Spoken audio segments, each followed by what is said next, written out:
करी।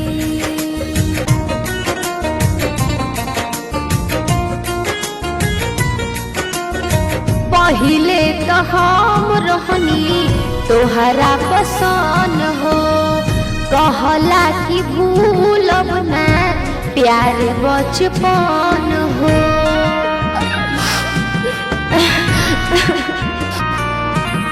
पहिले तो हम रहनी तोहरा पसंद हो, कहला कि भूलब ना प्यार बचपन हो। याद आई तोहार दिल सरप करी, पागल तोहर भेजा कुह के मोर करे जा। आंसू बही त कुछ करबे करी, पागल तोहर भेजा कुह के मोर करे जा। आंसू बही त कुछ कहबे करी।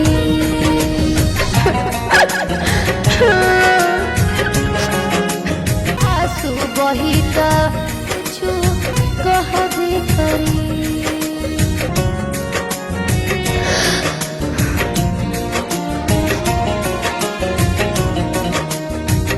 लागी न मन कसहु मन लगाई, आवल याद खुद के देखी परछाई।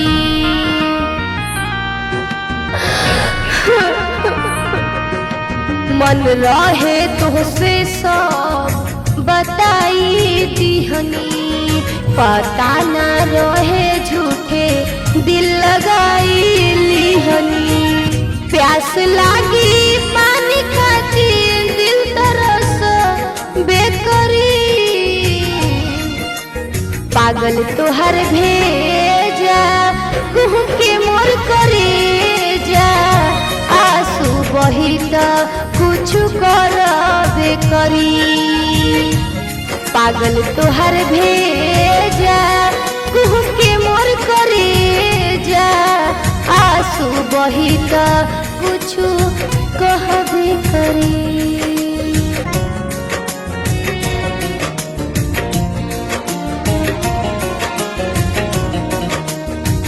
फिकिर न कैला तू तनिको हमार हो, प्यार व्यापार कैला छिन लो अधिकार हो।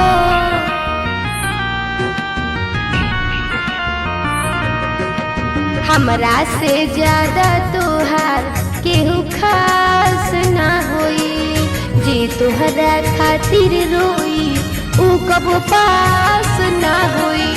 राजेश तोहरा खातिर तू मोर भरोसा बेकरी,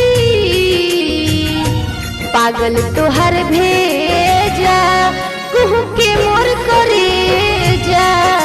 आंसू बही त कुछ करबे करी, पागल तोहर भेजा